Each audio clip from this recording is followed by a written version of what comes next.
Have you ever wondered how a single man could create the largest contiguous land empire in history?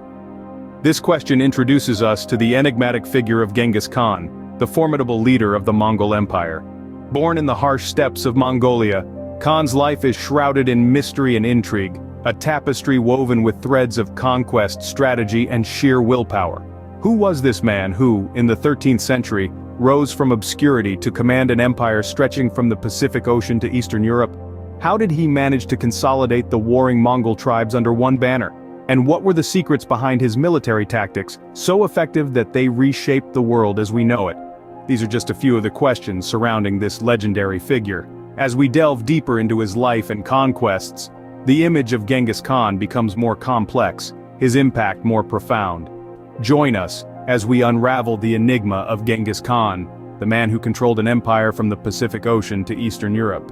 Born in the harsh steppes of Mongolia, Genghis Khan's early life was marked by struggle. His story begins with his birth as Temujin, in the year 1162, into a nomadic Mongolian tribe.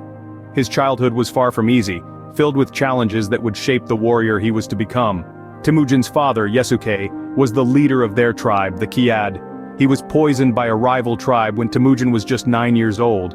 This event thrust the young boy into a life of hardship and survival, as his family was abandoned by their tribe, left to fend for themselves in the brutal Mongolian wilderness.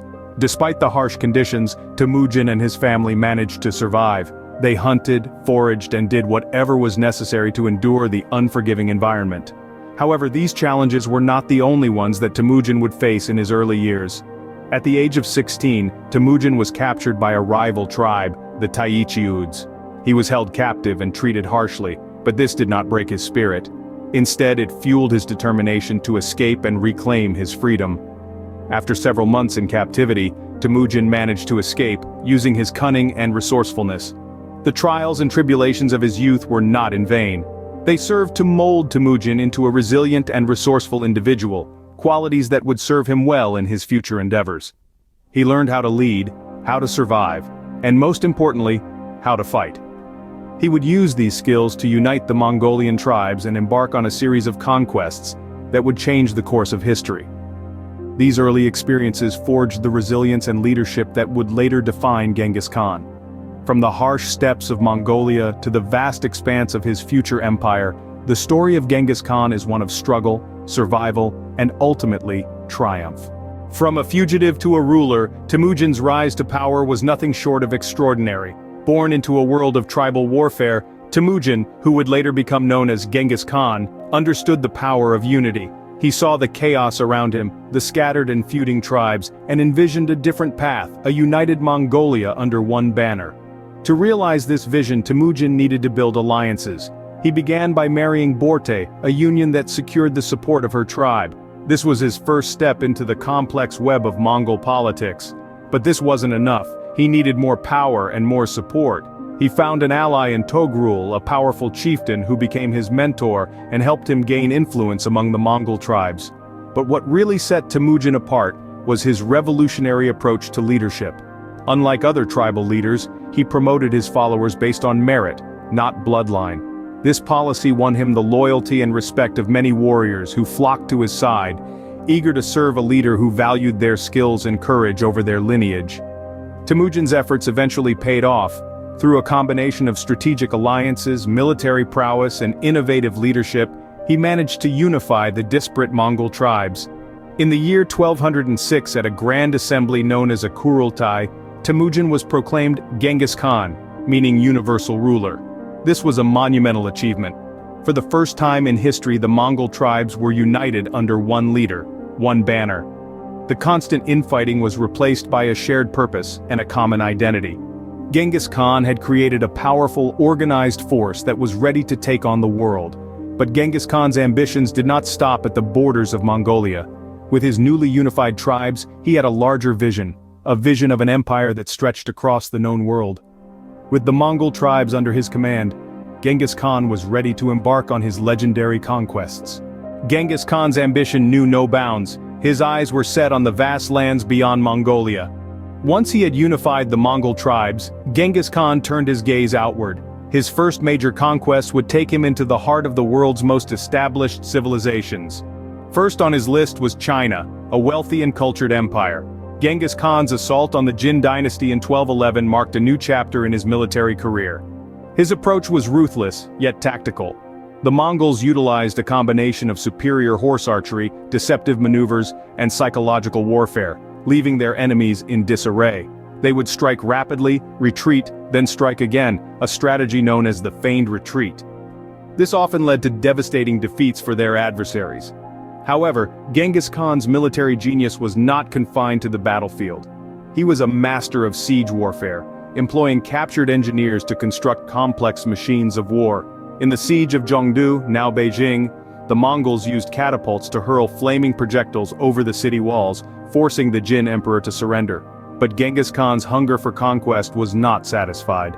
He turned his attention to Central Asia, a region ripe with prosperous trading cities. The Khwarezmian Empire, a major force in the region, was his next target. Despite initial attempts at diplomacy, relations soured, and by 1219 the Mongol army was at the gates of the Khwarezmian cities. Using similar tactics as in China, the Mongols swept through the region, leaving a trail of destruction in their wake. These conquests established the Mongols as a formidable force. Genghis Khan's innovative strategies and tactics, coupled with his relentless pursuit of expansion, redefined warfare.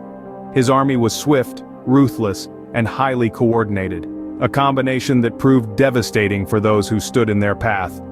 The world had never seen such a swift and effective military force, but Genghis Khan was far from done. His eyes were now set on the vast lands even further beyond, marking the beginning of a new era of Mongol conquests. Genghis Khan's death did not spell the end of the Mongol Empire. Rather, it marked the beginning of a new era. Indeed, the Mongol Empire continued to expand under the stewardship of Genghis Khan's successors, reaching its zenith in the mid-13th century.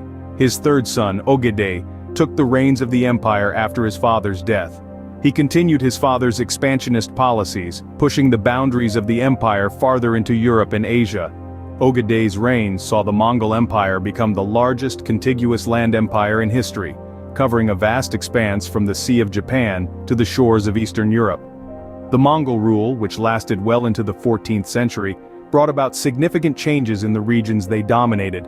They introduced efficient postal systems, promoted trade and commerce, and fostered cultural exchanges among various civilizations. The Mongols, known for their military prowess, also brought about advancements in military technology and tactics which continue to influence modern warfare.